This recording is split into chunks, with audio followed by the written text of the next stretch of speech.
história da minha família é descendente de quilombo. Há muitos e muitos anos que nós viemos juntando de famílias que vêm de outras regiões e se juntam no nosso território. Famílias que viajam para outros estados, famílias que chegam de outros estados e se juntam a nós. Então, cada dia que se passa, a nossa população vai aumentando. Como diz o grande sociólogo negro, Stuart House, ele diz o seguinte, que as identidades também se buscam no passado. O que é que as comunidades quilombolas estão fazendo? Estão buscando também a sua identidade, ou a nossa identidade, já que eu sou também quilombola, através da história do Quilombo dos Palmares. Não só através apenas da figura de Zumbi, mas na proposta de sociedade, nas propostas de negociação que foram organizadas aqui nesse espaço. Cabe à Fundação Palmares certificar as comunidades remanescentes dos quilombos, ou seja, a comunidade que se autorreferencia em função dos seus valores telúricos, né, de vivência naquele espaço, em função da ancestralidade, dos valores afro-brasileiros, em função da negritude, né? A comunidade se auto-reconhece como remanescente dos quilombos. Os nossos tataravós, bisavós, avós, todos eram de Quilombo de Alagoas. Todos que vêm da nossa história do Zumbi dos Palmares. Não há um número certo, mas eu admitiria, quer dizer, faça levantamento da Fundação Palmares, do INCRA, de várias organizações, de que nós temos cerca de 3.500 quilômetros, né? Desses 3.500 quilômetros, nós temos aproximadamente uns 2.500 reconhecidos pela Palmares.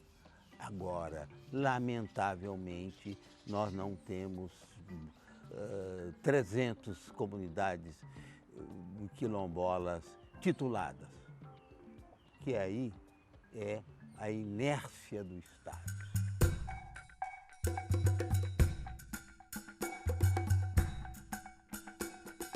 Sempre moramos em quilombo, só que antes nós não tínhamos o nosso reconhecimento. Há 20 anos atrás, aí passamos a ter um documento como reconhecimento e hoje temos a nossa origem registrada de Quilombo Tabacaria.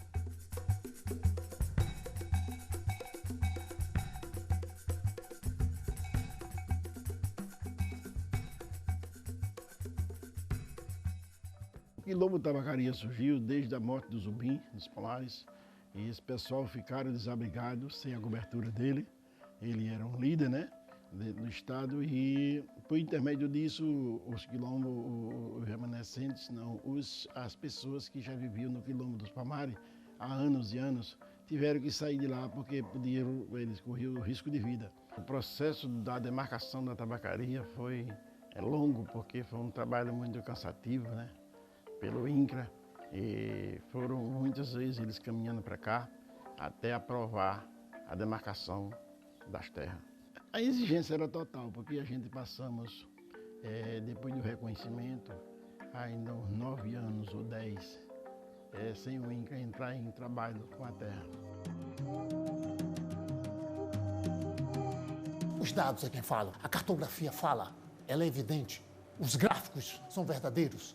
Então eu diria que o problema do racismo estrutural, e aí eu não estou falando só de legalizar ou não legalizar uma terra, de ser reconhecido como quilombo ou não ser, é muito mais. Os quilombolas são brasileiros, as quilombolas são brasileiras, acima de qualquer coisa. Há dois aspectos, né?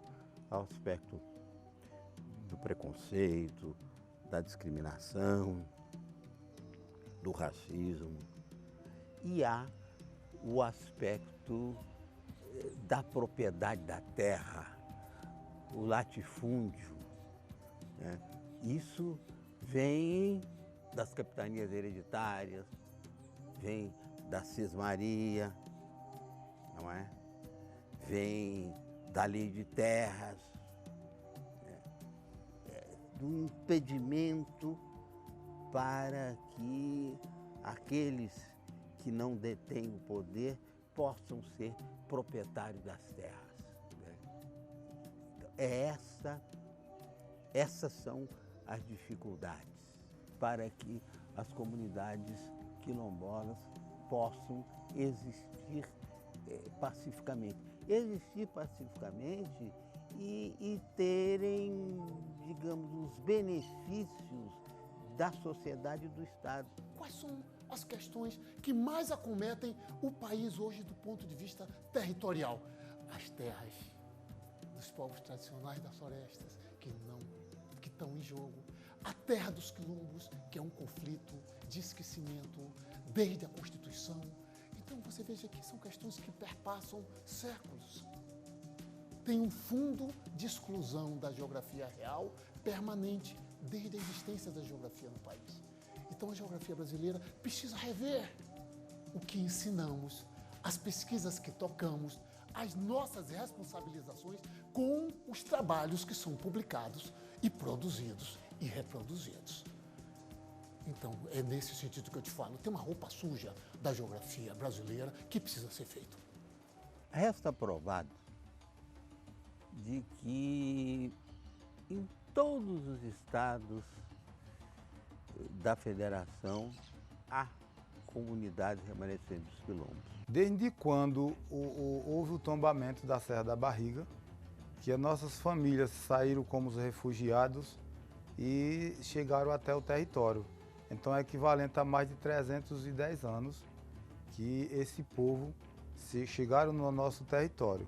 A nossa ancestralidade, o nosso passado presente de negros e negras que construíram esse país, não deixa dúvida com relação a isso. Onde é que nossos antepassados estavam na época da escravidão? No campo, rurais. E onde estão hoje? Embora o êxito rural existente, etc., mas a maioria dos trabalhadores rurais são negros.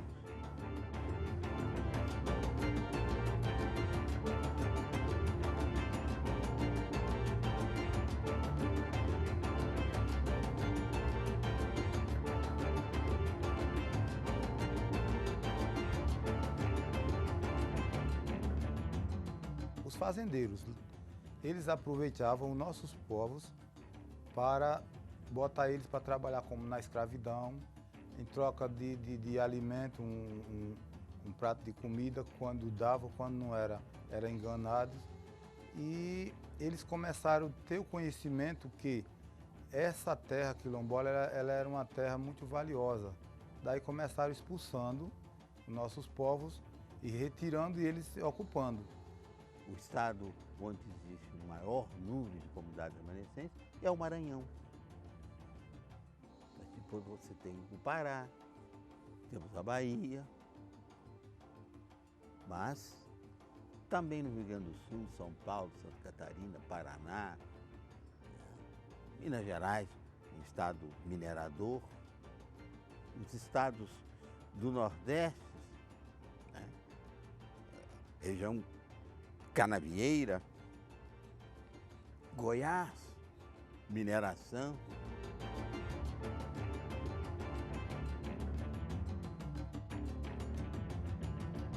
Quando o movimento negro obteve, na redação do artigo 68 e na redemocratização do país, com o pronunciamento do legislador constituinte, uma vitória contra um evidente racismo incrustado em nossa sociedade e, assim, uma recomposição histórica da dignidade dessas comunidades.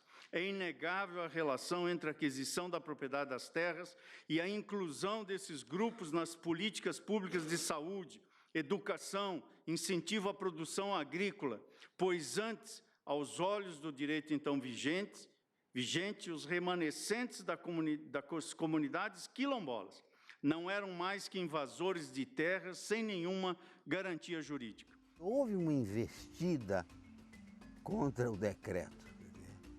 Foi proposta uma ação de inconstitucionalidade. E o Supremo Tribunal Federal disse, não, o decreto 4487 é constitucional. Assim também agiu o Supremo Tribunal Federal, não se refere às cotas. As políticas públicas elas foram aplicadas ao mínimo que se pode ver, porque é aquela história, a comunidade é plantada na terra, mas precisa de uma cobertura total para que esse pessoal passe a ter uma renda para o alimento, né? Para se alimentar, para ter uma vida adequada e ter uma renda própria. E aí as políticas públicas, aí foi onde pesou, em não querer trabalhar em prol da comunidade. E o sofrimento dela mais é isso. Pegou as terras, tem moradia, mas não tem dinheiro. A comunidade ela passou a ter um outro respeito, porque é aquela história, da terra você vale o que tem. E hoje nós temos a credibilidade pelo governo federal, pelas lideranças do Estado. E hoje o povo branco que mora em volta da gente tem um grande respeito por nós. A vida no quilombo, a gente estamos bem, porque a gente se comunica muito bem. E afinal, apesar da terra ser uma terra para usos e frutos, a gente estamos aqui para trabalhar junto até o fim da vida, como se diz a história, né? A importância das políticas públicas para a preservação e a sobrevivência do quilombo é fundamental.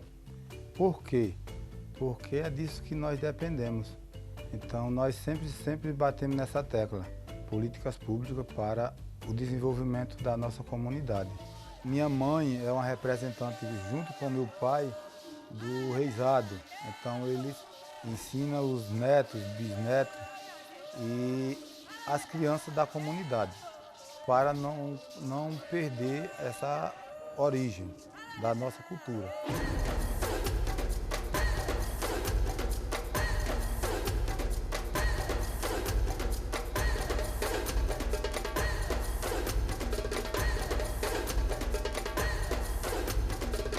A abolição da escravatura, que excluiu oficialmente os negros do sistema oficioso do país. Não eram seres inseridos. Daí a exclusão estrutural que a gente vê até hoje. Por que esse racismo estrutural? A abolição não pensou em nenhuma instância jurídica. O geodireito. Geo porque eu estou no território. Direito porque eu estou no território. Usando, é território usado, ocupado. Não tiveram direito. Marginais e invisíveis. Que é o que a gente chama de favela, que é um termo pejorativo inventado no Brasil. É a exclusão materializada no território. E essa é a geografia real. Essa é a cartografia real. Não dá para fechar o carro blindado e dizer que isso não existe. Esse Brasil é real.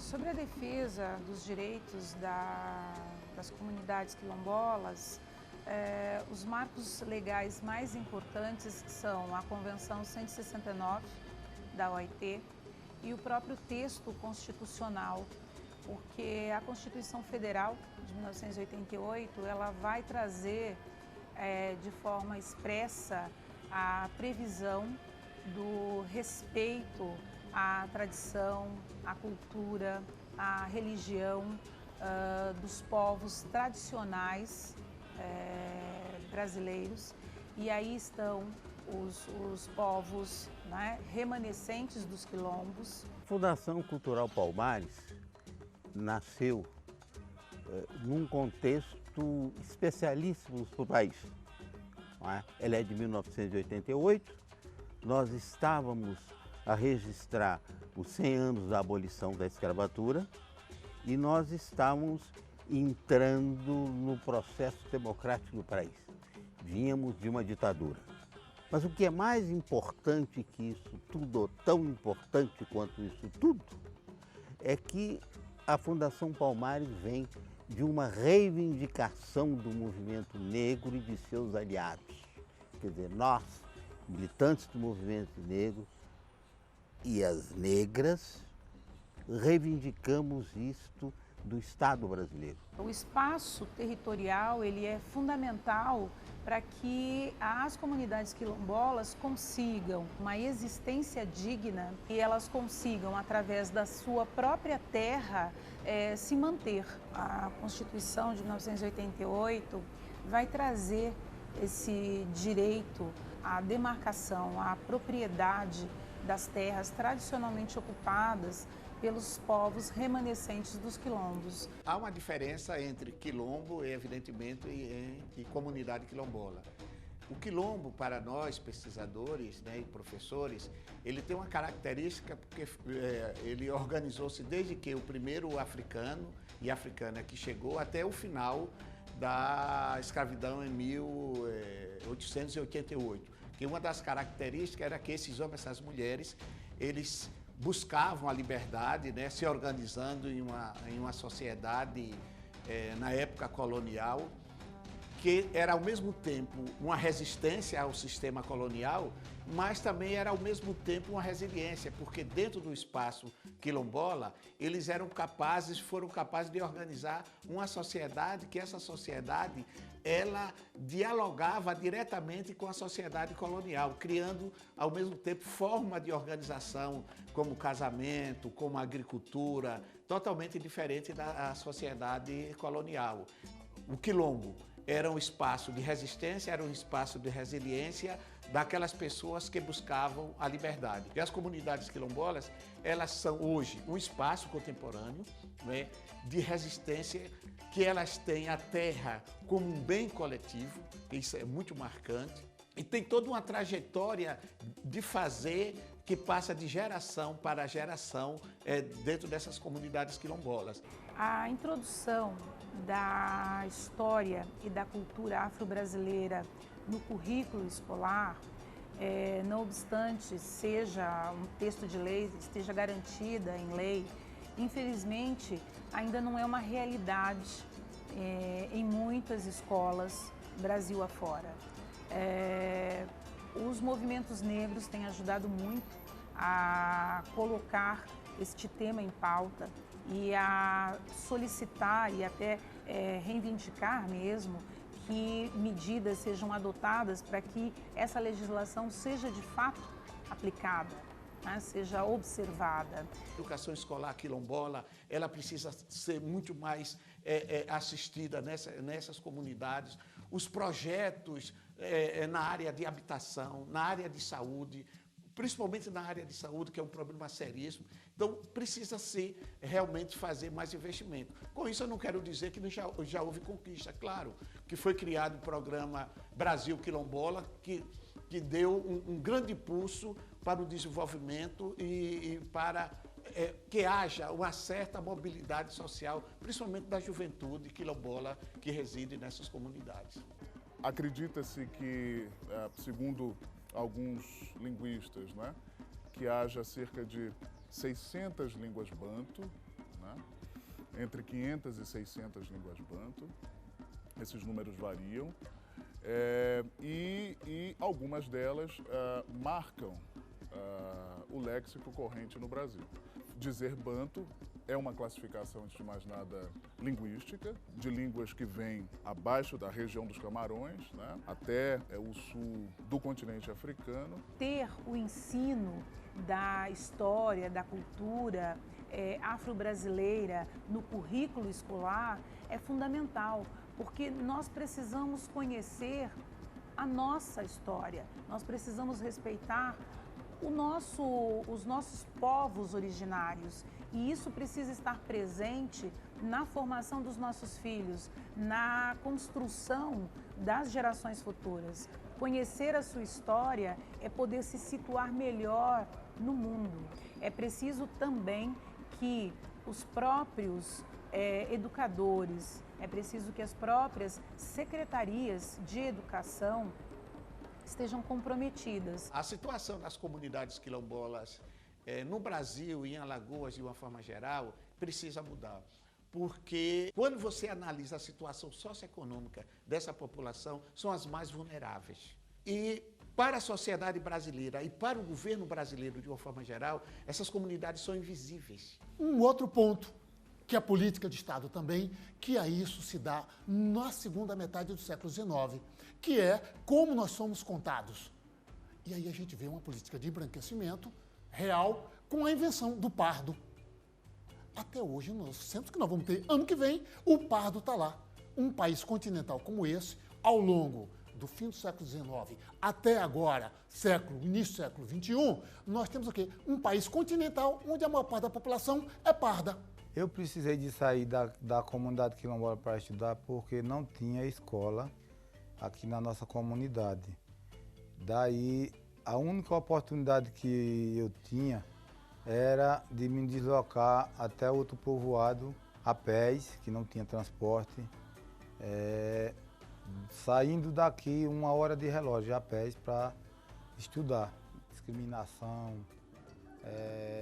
o ódio que eles tinham porque era o negro que estava no meio daquele branco e me tratavam como um negrinho da tabacaria, um dorme sujo, que eu não dormia sujo, sempre eu dormia limpinho e durmo.